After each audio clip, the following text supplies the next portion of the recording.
উৎসবের আমেজ ঘরে ঘরে পৌঁছানোর আগেই তার হাওয়া লেগেছে রাজধানীর খুচরা ও পাইকারি বাজারে। ঈদের রান্নায় অপরিহার্য অনুষঙ্গ হলো বিভিন্ন পদের মশলা। আর সপ্তাহের ব্যবধানে অনেকটা অস্থির হয়ে উঠেছে মশলার বাজার।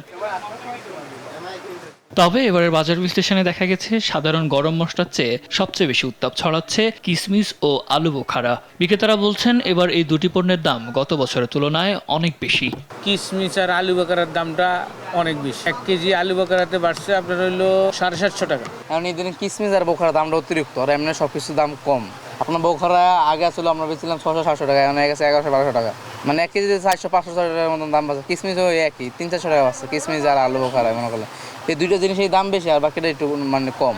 মশলা বাজারে যখন অস্বস্তি তখন কিছুটা স্বস্তির খবর দিচ্ছে সেমাই ও চিনির দাম। ঈদের প্রধান মিষ্টান্ন লাচ্ছা ও লম্বা সেমাইয়ের দাম গতবারের মতোই আছে। স্থিতিশীল রয়েছে চিনির বাজারও। তবে দুগ্ধজাত পণ্যের বাজারে কিছুটা ঊর্ধ্বগতি লক্ষ্য করা গেছে। সেমাই তো এবার তুলনামূলক রেট কম আছে, তেমন বেশি আগের রেটে আছে। লাচ্ছা প্যাকেটগুলো 40 টাকা 45 টাকা ভালো মানের। দ্রব্যমূল্যের এই ঊর্ধ্বগতির মাঝেও সবটুকু সামর্থ্য দিয়ে উৎসবের প্রস্তুতি সারছেন নগরবাসী। তবে বাজার নিয়ন্ত্রণে যথাযথ মনিটরিংয়ের দাবি এখন সবার মুখে মুখে।